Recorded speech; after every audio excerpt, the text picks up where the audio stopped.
you'll get commoditized as to the level that your product can be, right?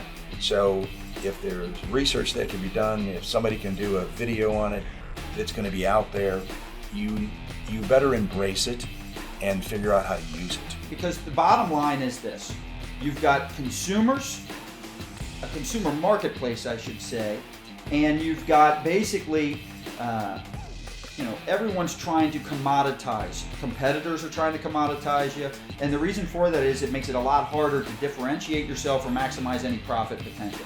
So that's where your question about marketing or sales.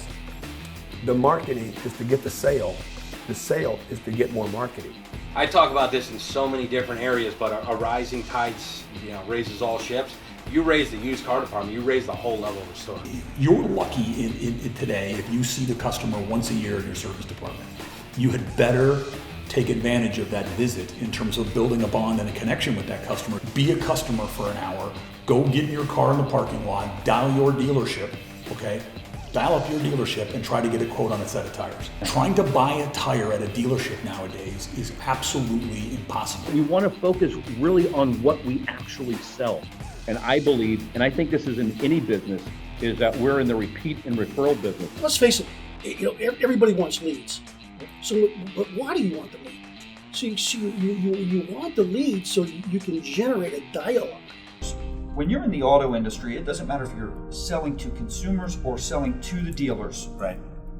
You understand what selling really is. Mm-hmm. It is a real sales world. Yes. If you're selling cars, not only are you selling the car, but you're also selling the person that's trading the car on why their car is not as valuable as they probably think it is. The sales are going all nonstop, and that industry understands very well the importance of when a person is ready to buy, to make sure you ask for the deal. Yes. They're also very good because their margins have been shrinking over the years. They've had a lot of pressure, and the internet has accelerated that, and the marketplace is trying to commoditize them. Yes. That they are very good at the follow-up. In other words, I'm willing to get a customer at a low margin because I'm also going to upsell and cross-sell this, and this, and then I'm getting all this service business too. So what dealers are doing a good job now is understanding it's not about this initial sale. No. It is about the lifetime value of that customer and what that brings. And I think a lot of people outside of auto, some do it well, but that's where they could learn from auto the most. And I always remind people, I says, why is it that dealers are so hard to deal with? And I go, what are they called? Dealers. Their life is made up of dealing. You don't walk into their store like a Walmart, and okay, I'm going to pick these off the shelf and I'm going to check out. Yeah. You enter into deal making. If the tire's $100 at Walmart, you can't be 150. You can be 150. You may even be able to sell it for 120, but you can't be 150. No one's going to pay double or 50% more. And you don't have to be in order to make money, but you also don't need to leave money on the table. Okay, you don't need to bring in a coupon and we'll match the offer. You don't do that either. That's leaving money on the table and underselling, what you have to offer. And this is the biggest opportunity I think the dealers need to. And again, this is why I stress upon this, earlier. It starts with the dealer principal, GM, who's ever running the store, because it isn't just one thing. In their efforts of trying to differentiate themselves, make themselves unique, where do you think they waste most of their time and effort? I think they waste time talking too much about themselves. So although we have this experience and we know what we're doing, I can tell you that our talk with an owner about Arnold or our experience is, if it was a presentation, it'd be one slide. The rest is about your business. Yes. So we waste a lot of time on things that don't matter to the owner. We're not respecting his time. He's got a limited amount of time, and we got to get to the point. We're there to make him money. So yeah, I'm Arnold. I've been in this for 28 years. That's great. Rah, rah, rah. Let me tell you about your business. Yeah. We need to talk more about their needs than you. And I think what happens is that most business people don't have, they want to tell you what they want to do, and they don't want to find out what you want to do. And not necessarily car people, I'd say the average business person. And the reason the average business person is average because they're doing average things. But just go back to what you said. What they got to do is they got to start saying, okay, great, what do I want to accomplish? What's the objective? Yeah. What outcome do I want? That's right. What are you really selling? Hours. What's the customer really buying? They're not buying, hey, I get to go spend a half hour or an hour at the dealership. And sometimes we get so into the weeds as business leaders that we forget, what are we really trying to accomplish here? What are we really selling? I don't sell product. Correct. Okay? It's not what we do. I never go in to talk to an owner about a bottle or a specific product. Yeah. I talk to the owner about making him money. Yeah. Because that's the only reason they're buying from That's you. right. That's the only reason. That's right. And I tell everybody, once you get the business, then it's still not about the bottle, because when the guys see Petra on the shelf, I don't necessarily want them to think about Petra, and don't get me wrong, I want our branding, and we're big on branding, but I want them to go, man, that's Mike's company. Yeah. That's Arnold's company. Yeah. That's Elio's company. That's Megan's company. You know what I mean? Yes. I want them to see a person on that product, because we've built a relationship and we're giving you all this added value that's making you the profit that nobody looks at as a bottle. That's right. We just don't sell bottles. What happens? We increase our customer base, and actually we'll get super busy. And you look at stores that have great culture, and you look at stores that do a great job with their customers, that truly trust them, their retention numbers go up. And what happens is that their shops are busy because they don't need to oversell anybody.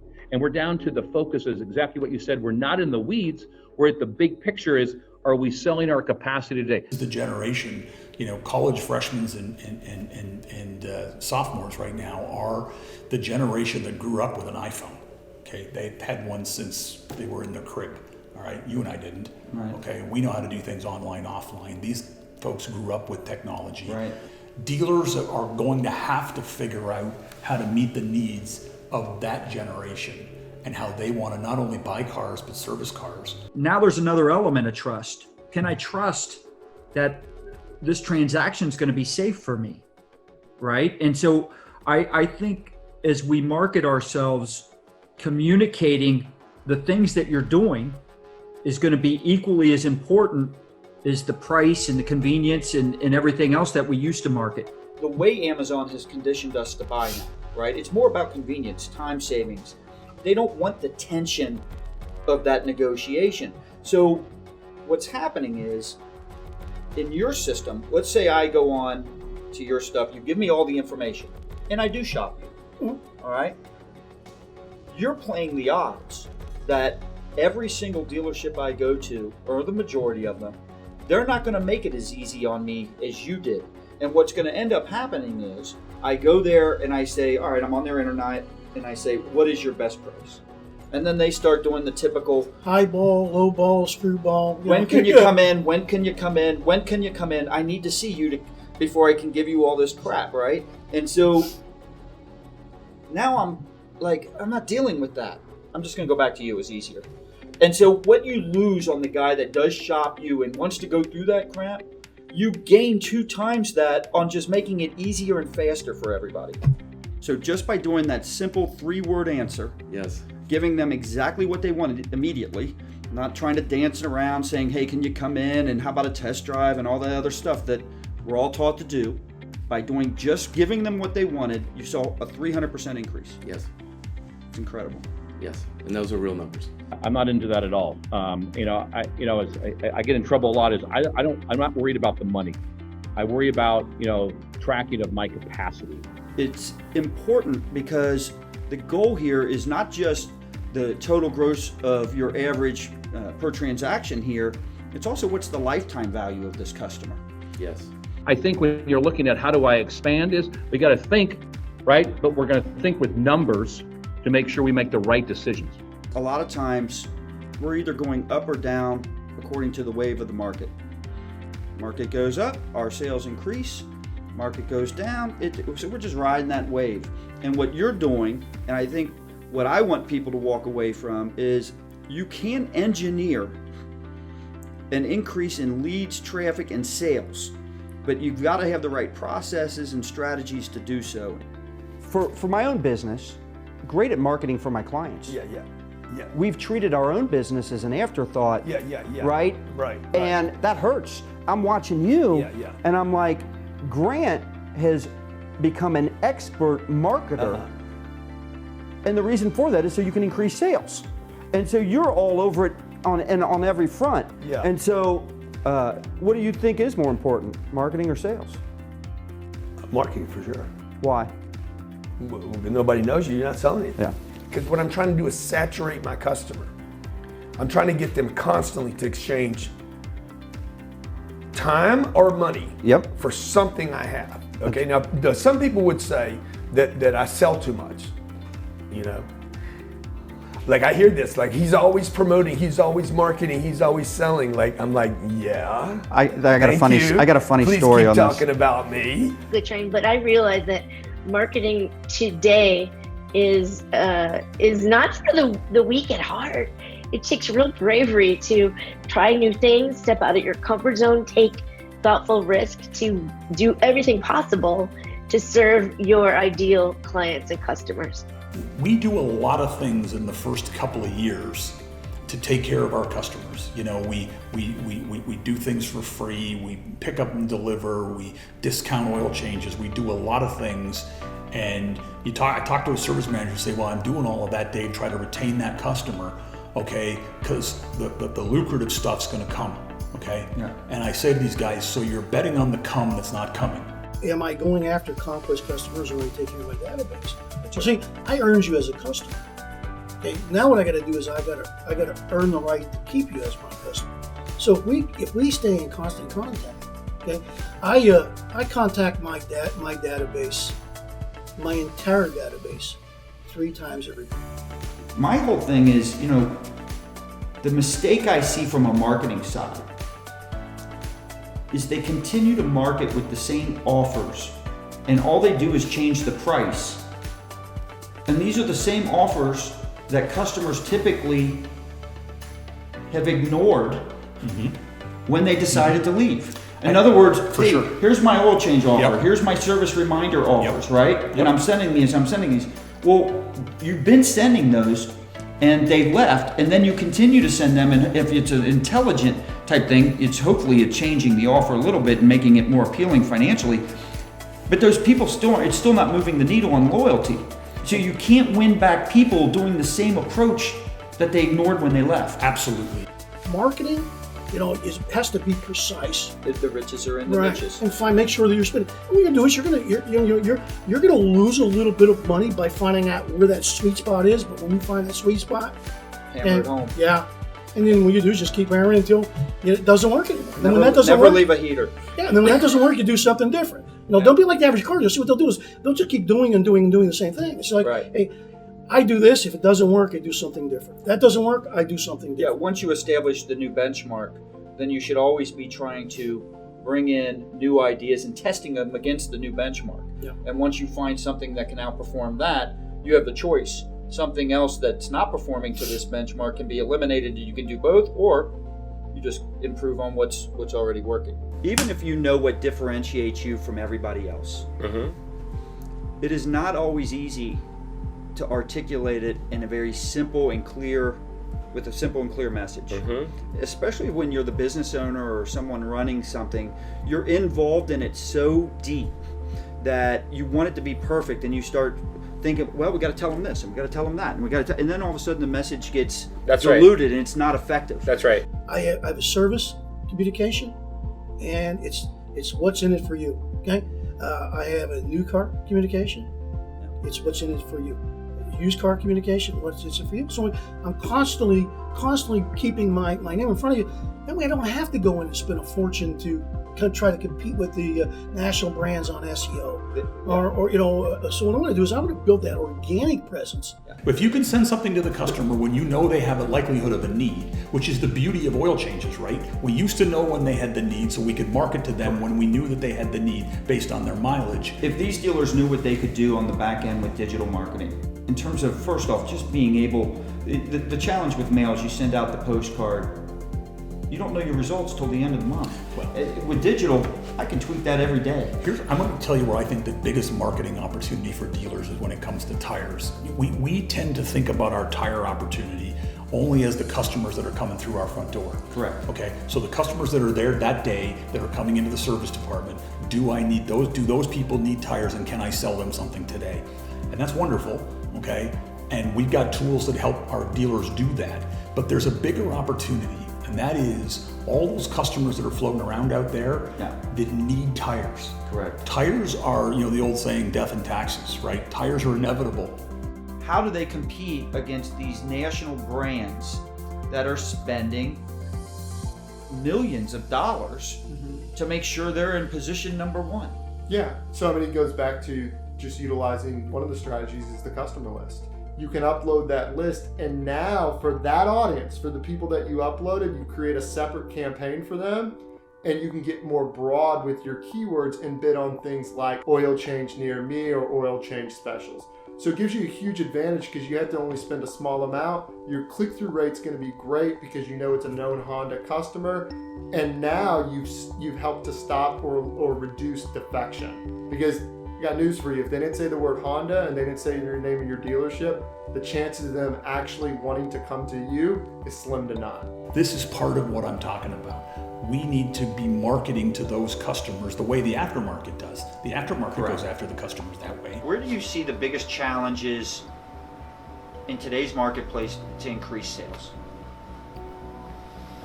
I think in the automotive space, it's going to be online digital retailing.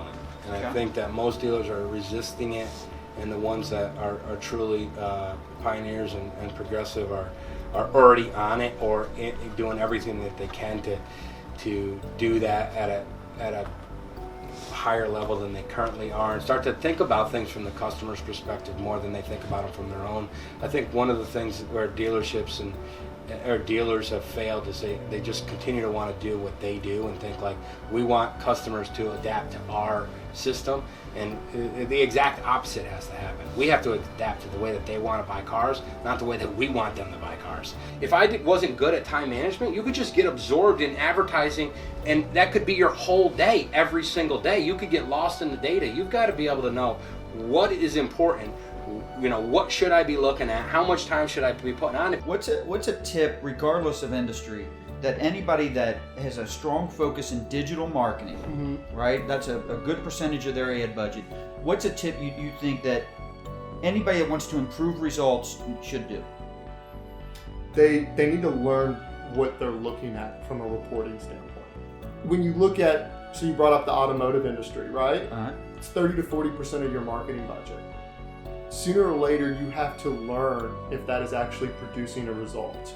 And you can't just say, well, I had a good month last month.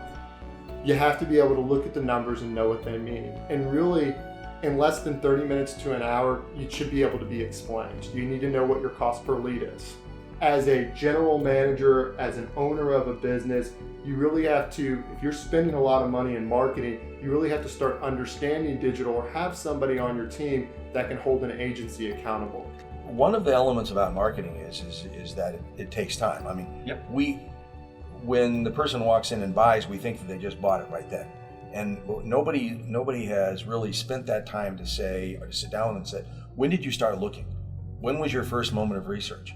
So that's the reason why you're looking at SEO and SEM situations, because we know that they're doing research, and they're still doing research months before they make the purchase. What tools are out there, though, that you think will become much more important moving forward? So there's a lot of free tools, first off. If you're a business owner and you want to see what your competition's doing on Facebook and Instagram, all you do is you go to Google, type in Facebook ads library. Boom, you'll click the link, and instantly you can type in any business, and you can see what they're doing from a paid ads perspective. A lot of people think differentiating themselves is, all right, what unique service can I provide? How can I add more value? And all that's true.